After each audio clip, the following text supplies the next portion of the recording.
किशोरी जी कृपा निधान है। पर ब्रजभानु की किशोरी सुनी गैया होते भोरी। हमारी लाडली जी इतनी भोरी हैं कि अब बैठ जाओ भैया, सब लोग विराज जाओ।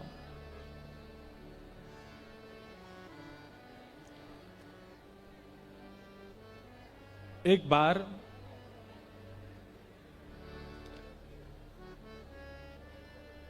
ठाकुर जी पर नाराज है गई श्री जी, मान लीला कर रही हैं। तो ठाकुर जी ने पूछी, आप काय बात को मान कर रही हो?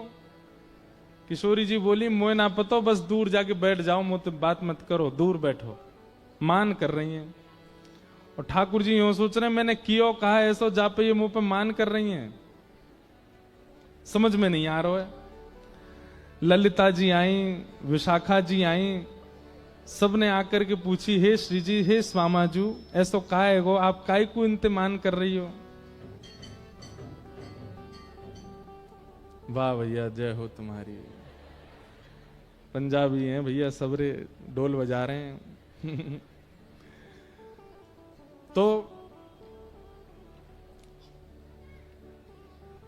किशोरी जी मान करके बैठी हैं। ललिता जी पूछ रही हैं, हे किशोरी जी, आप काय बात पे मान कर रही हो? ऐसो भयो कहा है, नेक बताओ तो सही। श्री जी कह रही, मोए ना पतो, अपने आप पहचानो में मान क्या कर रही हूं। ललिता जी बोले, ये कोई बात है, हम कैसे पहचाने आप मान क्यों कर रही हो?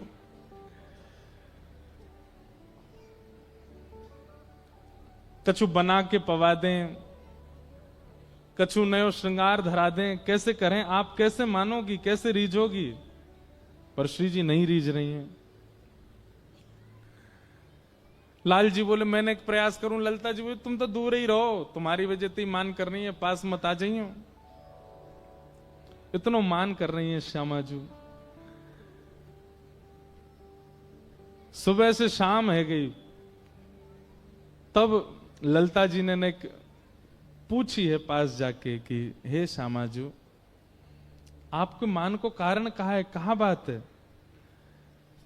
बेचारे लाल जी इतनो आपसे स्नेह करें, इतने आपके बेचारे चरणन में ही बैठे रहें, फिर भी आप इतनो मान करें उनके ऊपर, कहा कारण है? किशोरी जी कह रही हैं, आज ये एक मणि पहन करके आए हैं और वह मणि में एक गोपी को चित्र बन रहा है।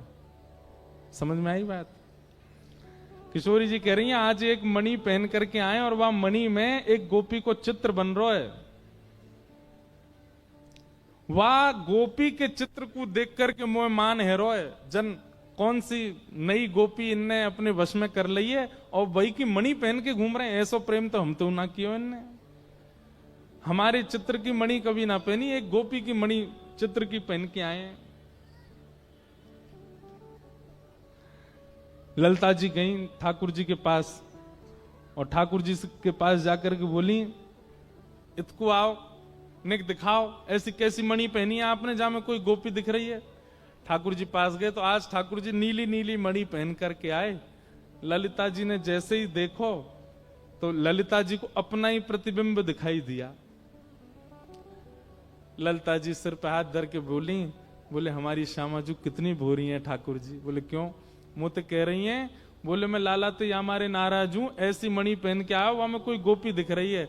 अब ये कैसे समझाएं? ये खुद ही देख के अपने आप अपने चित्र ही देख के उदास रह रही हैं, अपनो ही रूप देख रही हैं। कितनी भोली है हमारी किशोरी जी। ठाकुर जी गए किशोरी जी के पास और मैं पद ढूंढ रहा हूं, वो पद इतना सुंदर है। किशोरी जी उसमें वर्णन करते हैं, अपने स्वरूप का वर्णन किशोरी जी कर रही हैं। मोते हु रूप गुण आगरी, कहां पाई बिन मोलिनी। किशोरी जी कह रही हैं, बड़े बड़े नैन काजर उजियारे, कहां पाई बिन मोलिनी। ये ऐसे बड़े बड़े नेत्र वाली काजर लगा करके, मोतु रूप गुण आगरी, मोतु ज्यादा सुंदर, और ज्यो ज्यो या कुछ समीप लऊं ऐसी किलकिला के हंसे। कहां ते लेके आयो? तब अंत में सब सखी हंसन लगी, बोली हे श्यामाजू आप तो बहुत भोरी हो, आप इतनी देर ते अपने ही रूप को वर्णन कर रही हो जी, आप खुद ही को देख रही हो, वो प्रतिबिंब है मणि में। किशोरी जी ने जैसे ही सुनी कि मैं अपना ही रूप देख करके ठाकुर जी पे मान कर रही, तो शर्मा के श्री जी चली गई जमुना जी के तट पे। और लाल जी विचार करें हमारी श्यामा जी भोरी कितनी है। ऐसी किशोरी जी। बंधुओं, ये वृंदावन रस रीति जो है ना प्रेम की, यहां पर छल मत कीजिएगा, यहां पर कपट मत कीजिएगा, यहां पर चतुराई मत दिखाइएगा। हमारी किशोरी जी बहुत भोली है, इसीलिए हमारे वृंदावन के मंदिरों में किशोरी जी का प्रत्यक्ष दर्शन नहीं है, क्योंकि हम चतुर बहुत हैं, हम छल बहुत है हमारे भीतर, हम कपटी बहुत हैं। और किशोरी जी बहुत सीधी हैं, बहुत सरल हैं, इसलिए ठाकुर जी ने उनको गौड़ कर रखो। बोले मैं खड़ा हूंगा, इनते तो मैं ही जूझूंगो, चतुर शिरोमणि है सबरे। हे श्यामाजू आपके आगे आके तो ऐसे ऐसे नाटक करेंगे, आप तो दो आंसू देख लेंगे इनके, इन पर सबका जो बरसाए देंगी, हमारे आप तो घूंघट में ही रहो, भीतर ही रहो, मैं मिलूं इनते। इसलिए हमारी किशोरी जी भीतर बैठी हैं, लेकिन फिर भी हमारी किशोरी जी कृपा करती, अनुग्रह करती।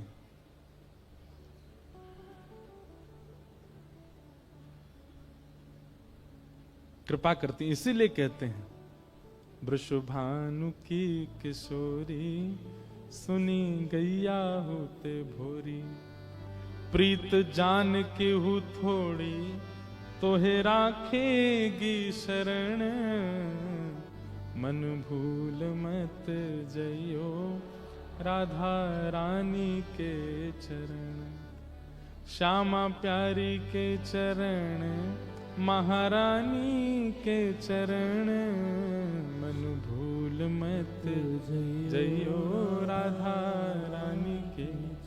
पर छल कपट बाजी छोड़ करके, चतुराई बन के नहीं। हमारी श्री जी बहुत भोरी हैं, उनके सामने सरल बन के जाओ। आज श्री जी का नाम पूरा वृंदावन गा रहा है, और वृंदावन की वजह से पूरा विश्व गा रहा है, पर कहीं कहीं मन में भय होता है। छल से, कपट से, ईर्ष्या से, द्वेष से, राग से आप यदि इस नाम को गाएंगे, श्री जी कृपा तो कर देंगी, पर ठाकुर जी नाराज हो जाएंगे आपसे। पहले छल को विदा करो, पहले सरलता चित्त में लाओ। हमारे वृंदावन में एक सूरदास हुए, ये भी नेत्र नहीं थे, लेकिन ये भी सूरदास थे, इनको सूरदास सब कहते थे। ये वो वाले सूरदास नहीं है हस्तछाप के कवि, तो नेत्र नहीं थे, खूब यश गाया ठाकुर जी का, और ठाकुर जी प्रकट हो गए इनको दर्शन देने के लिए। ठाकुर जी जैसे प्रकट भये, मधुर सुगंधी आने लगी। सूरदास जी बोले अरे भैया कहां से सुगंधी आ रही है? ठाकुर जी बोले सूरदास तुम्हारो भजन पूरा है गो, अब मैं आ गयो, साक्षात तुम्हारे सामने खड़ा हूं।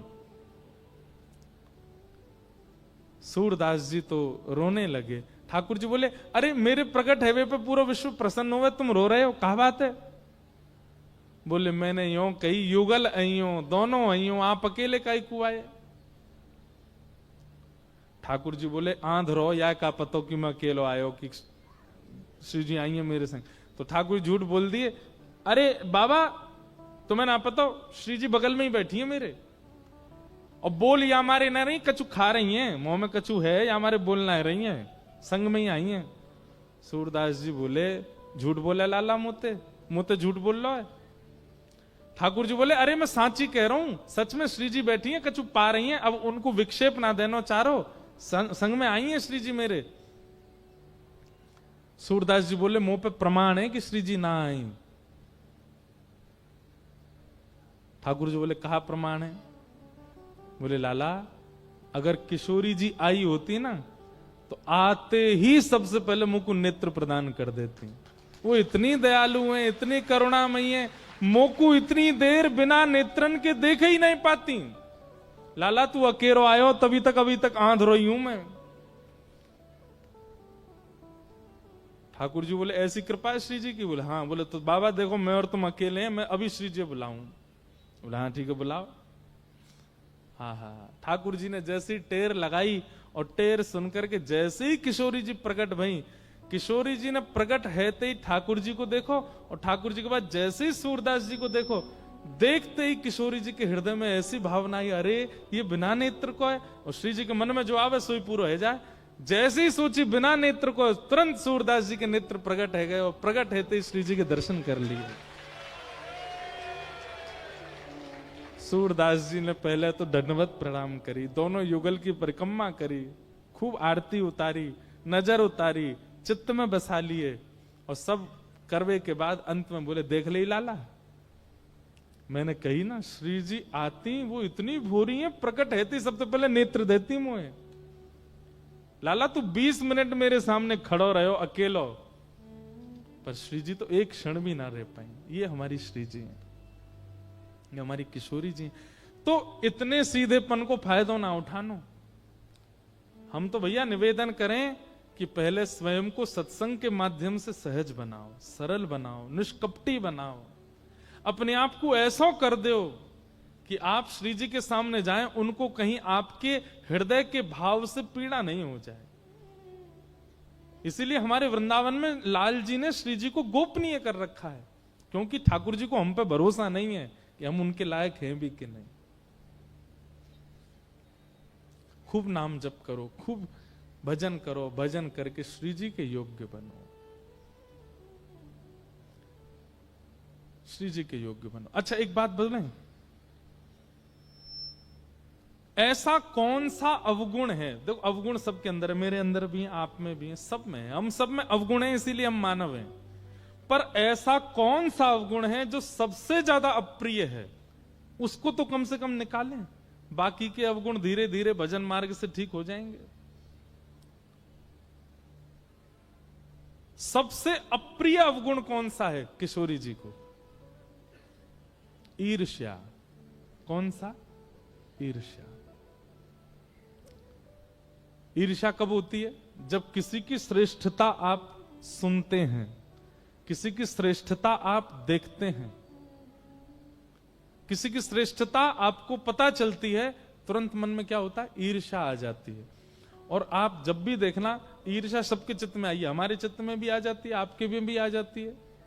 पर ईर्ष्या जब चित्त में आती है ना, आप देखना, आप हंसोगे, मुख से तो हंसोगे, पर मुख आपका बता रहा होगा सामने वालों को कि हंस नहीं रहा है।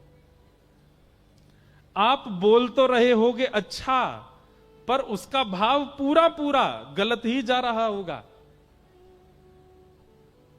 सबसे बड़ा मुखौटा है हमारे मुखमंडल पर ईर्ष्या। क्यों?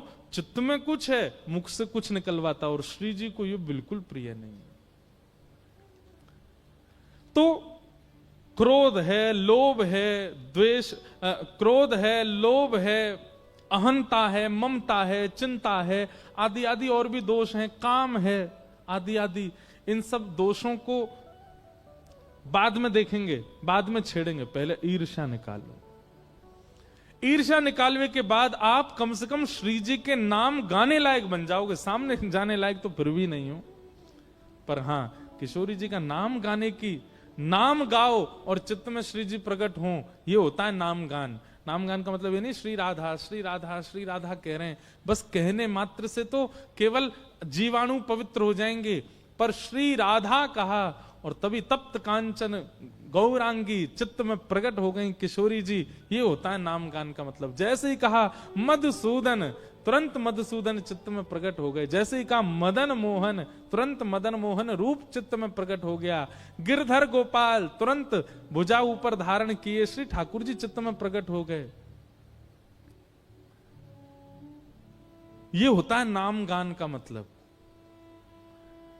तो नाम गान की स्थिति तब प्रारंभ हो जाएगी जब ईर्ष्या चली जाए। दर्शन की स्थिति के लिए तो बहुत यत्न करने पड़ेंगे, हमें सरल बनना है, सहज बनना है, तब जाकर के श्री जी की कृपा प्राप्त हो। ऐसी हमारी किशोरी जी।